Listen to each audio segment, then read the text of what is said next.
나는 올해 70을 넘긴 평범한 사람입니다. 살아온 세월을 돌아보면 참으로 길고도 험한 길이었습니다.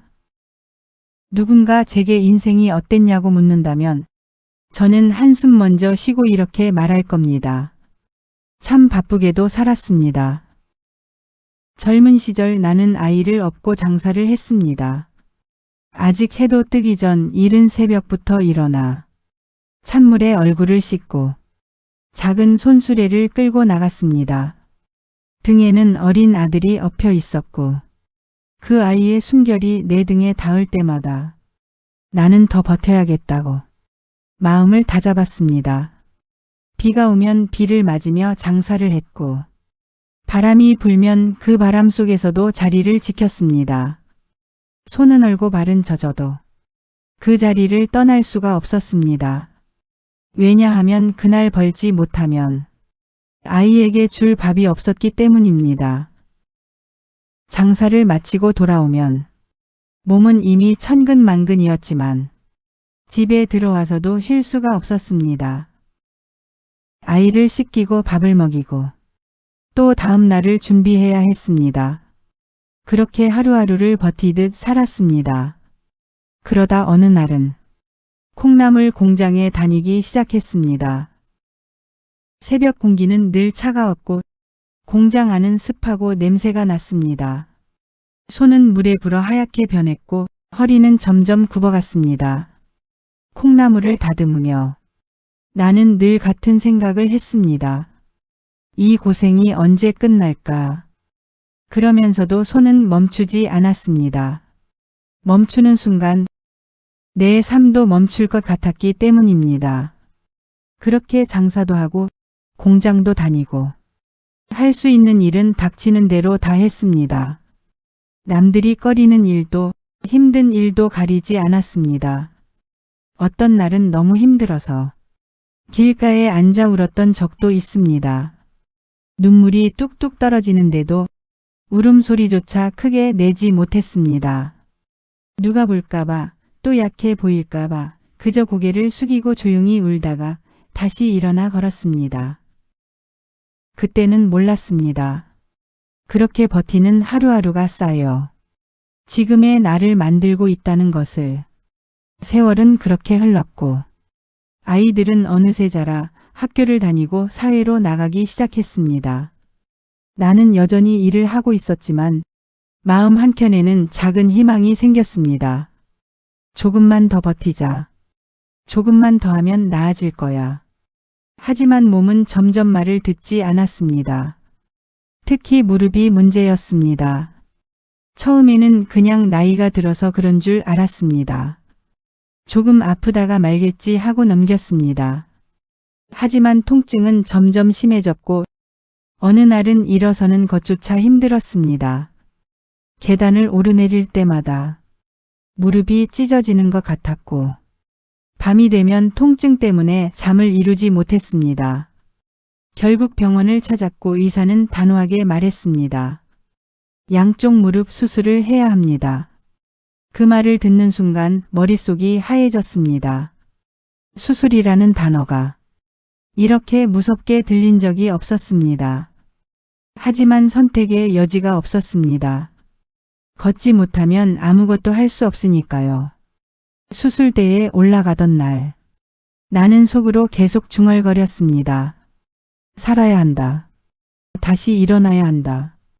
수술은 끝났지만 진짜 고통은 그때부터 시작이었습니다. 재활은 생각보다 훨씬 힘들었습니다. 한 발자국 떼는 것조차 눈물이 날 만큼 아팠습니다. 그래도 이를 악물고 걸었습니다. 여기서 포기하면 안 된다. 그 생각 하나로 버텼습니다. 시간이 지나면서 조금씩 걸을 수 있게 되었고 다시 일상으로 돌아오기 시작했습니다. 그때 우리 부부는 큰 결심을 했습니다. 땅을 사서 농사를 지어보자고. 남들은 늦었다고 했습니다. 이 나이에 무슨 농사냐고 했습니다. 하지만 나는 생각했습니다. 지금이라도 시작해야 한다. 우리는 작은 땅을 사서 복숭아와 사과를 심었습니다. 처음에는 아무것도 몰랐습니다. 어떻게 키워야 하는지, 언제 물을 줘야 하는지, 모든 것이 서툴렀습니다. 하지만 하나하나 배워갔습니다. 흙을 만지고 나무를 돌보며 다시 살아가는 느낌을 받았습니다. 아침에 일어나 과수원으로 나가면 햇살이 나무 사이로 들어오고 바람이 잎사귀를 흔들며 지나갔습니다. 그 풍경을 보며 나는 생각했습니다. 아, 내가 여기까지 왔구나. 그리고 문득 예전이 떠올랐습니다. 집도 없이 남의 집에 방 한 칸 얻어 살던 그 시절이었습니다. 비가 새는 지붕 아래에서 아이를 꼭 끌어안고 잠들던 밤들. 내 집 하나 갖는 것이 그렇게도 큰 꿈이었던 시절이었습니다. 하지만 지금은 다릅니다. 우리는 우리의 집을 새로 지었습니다. 비가 와도 걱정 없고 바람이 불어도 든든한 집입니다. 과일을 보관할 창고도 지었습니다. 우리가 땀 흘려 키운 복숭아와 사과를 정성껏 담아둘 수 있는 공간입니다. 그리고 차도 생겼습니다. 이제는 무거운 짐을 등에 지지 않아도 되고 멀리까지도 갈 수 있게 되었습니다. 그 모든 것을 하나하나 이루고 나니 이제야 비로소 사는 맛이 난다는 생각이 들었습니다. 힘든 일은 여전히 많았습니다. 허리는 아프고 무릎도 완전히 낫지는 않았습니다. 하지만 예전처럼 절망스럽지는 않았습니다. 왜냐하면 이제는 함께 웃을 수 있는 시간이 있었기 때문입니다. 아들이 어느 날 말했습니다. 엄마, 이거 인터넷으로 팔아볼게요. 나는 그 말을 처음 들었을 때 잘 이해하지 못했습니다. 하지만 아들은 사진을 찍고 글을 올리고 우리 농산물을 세상에 알리기 시작했습니다. 그리고 신기하게도 주문이 들어오기 시작했습니다. 처음 한 박스, 두 박스 팔릴 때 나는 믿기지 않았습니다. 이게 정말 되는구나. 점점 주문이 늘어나고 우리가 키운 복숭아와 사과가 전국으로 보내졌습니다. 그 모습을 보며 나는 가슴이 뭉클했습니다. 내가 평생을 바쳐 키운 아이가 이제는 나를 도와주고 있다는 사실이 너무 고마웠습니다. 지금도 우리는 과수원을 지킵니다. 아침마다 나가 나무를 살피고 잡초를 뽑고 가지를 정리합니다. 힘은 여전히 많이 듭니다. 어떤 날은 몸이 따라주지 않아 쉬어야 할 때도 있습니다. 하지만 예전과는 다릅니다. 그때는 버티기 위해 살았다면 지금은 살아가는 기쁨을 느끼며 살고 있습니다. 저녁이 되면 남편과 함께 앉아 이야기를 나눕니다. 올해는 복숭아가 잘 익었네요. 사과도 올해는 맛이 좋을 것 같아. 그렇게 소소한 이야기를 나누며 웃습니다.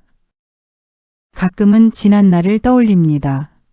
아이를 업고 장사를 하던 그 시절, 콩나물 공장에서 일하던 그 시간들, 그리고 남의 집에 얹혀 살며 언젠가는 내 집을 갖고 싶다고 눈물 삼키던 그 밤들, 그 모든 시간이 있었기에 지금의 내가 있다는 것을 압니다. 그래서 나는 말할 수 있습니다. 힘들었던 인생이었지만 결코 헛된 시간은 아니었다고.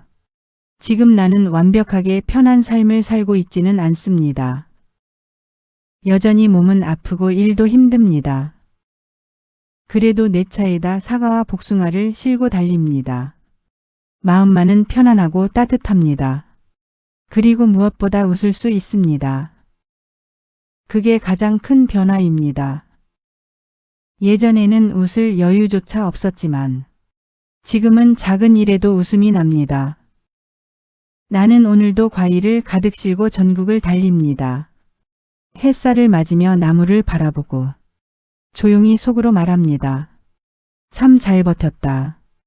그리고 다시 한번 다짐합니다. 남은 인생도 이렇게 웃으며 살아가겠다고.